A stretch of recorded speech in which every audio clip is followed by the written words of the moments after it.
بسم اللہ الرحمن الرحیم۔ السلام علیکم ورحمۃ اللہ وبرکاتہ۔ محترم ناظرین، بنی ہاشم میں ایک پہلوان گزرا ہے جس کا نام رکانہ ہے۔ وہ بہت ہی بہادر اور دلیر تھا، جنگ میں بہت ماہر تھا۔ اس کا ریکارڈ تھا، اس کو کسی نے ہرا نہیں پایا تھا۔ وہ جنگل میں رہا کرتا تھا اور بکریاں چراتا تھا، بہت ہی مالدار تھا۔ ایک دن سرور کائنات، فخر موجودات، سرور انبیاء صلی اللہ علیہ وسلم ادھر تشریف لے گئے۔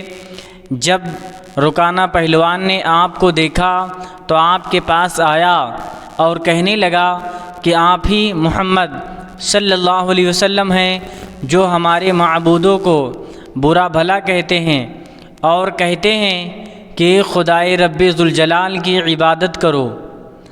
اگر میرا آپ سے تعلق رحمی نہ ہوتا تو میں آپ کو بتاتا۔ رکانہ پہلوان نے کہا، آؤ کشتی لڑتے ہیں، تم اپنے خدا کو پکارو، میں اپنے لات و عزیٰ کو پکارتا ہوں۔ اگر آپ جیتے تو میں آپ پر ایمان لے آؤں گا اور جتنی بکریاں آپ چاہیں لے لینا، لیکن یہ بات یاد رکھیے آج تک مجھے کسی نے ہرایا نہیں ہے۔ پورے عرب میں میری بہادری کا لوہا مانتے ہیں۔ وہ غرور و تکبر میں آپ کے سامنے آیا، آپ نے پلک جھپکتے ہی اس کو گرا دیا اور وہ زندگی میں پہلی بار اس کو کسی نے گرایا تھا۔ بڑا شرمندہ ہوا اور کہنے لگا، لگتا ہے میرے لات و عزیٰ نے میری طرف دھیان نہیں دیا، دوسری بار موقع دے دو اور پھر کشتی لڑیں۔ وہ کھڑا ہوا اور مقابلے کی دعوت دینے لگا۔ آقا کریم صلی اللہ علیہ وسلم دوسری مرتبہ تیار ہوئے۔ دوسری مرتبہ بھی ایک ہی پل میں اسے زمین پر گرا دیا۔ بہت زیادہ شرمندہ ہوا اور کہنے لگا، لگتا ہے میرے لات و عزیٰ آج مجھ سے ناراض ہیں، اس لیے میری کوئی مدد نہیں کر رہا ہے، اور آپ کا خدا آپ سے خوش ہے اس لیے آپ کی مدد کر رہا ہے۔ پہلوان نے کہا، خیر ایک بار اور آؤ کشتی لڑتے ہیں، شاید میرا معبود میری کوئی مدد کرے۔ تیسری مرتبہ پھر آقا کریم صلی اللہ علیہ وسلم تیار ہوئے، پھر پلک جھپکتے ہی اس کو گرا دیا۔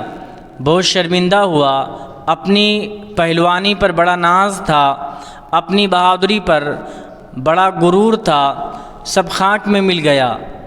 ندامت سے کہنے لگا، آپ جتنی چاہیں بکریاں لے لیں، آپ کے لیے کوئی روک ٹوک نہیں۔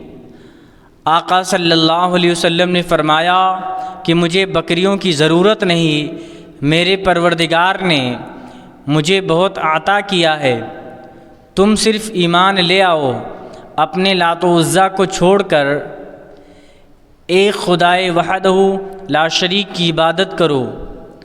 وہ کچھ سوچنے لگا اور سوچ کر کہا کہ اگر میں ایمان لے آیا تو گرد و نواح کی عورتیں کیا کہیں گی؟ جوان، وہ بوڑھے، وہ بچے سب یہی کہیں گے کہ ایک مشہور پہلوان ہار گیا، اس لیے وہ ایمان لے آیا، مجھے یہ بے عزتی برداشت نہیں، اس لیے میں ایمان نہیں لاؤں گا۔ آپ وہاں سے تشریف لے آئے۔ ادھر حضرت ابوبکر صدیق و حضرت عمر فاروق رضی اللہ تعالی عنہما نے جب آپ کو نہیں دیکھا تو پریشان ہو گئے۔ لوگوں سے آپ کا پتہ پوچھتے ہوئے نکلے۔ کسی نے ان کو بتایا کہ آقا کریم صلی اللہ علیہ وسلم وادی عظم کی طرف تشریف لے گئے ہیں، تو بڑے پریشان ہوئے کہ ادھر تو مشہور پہلوان رکانہ رہتا ہے۔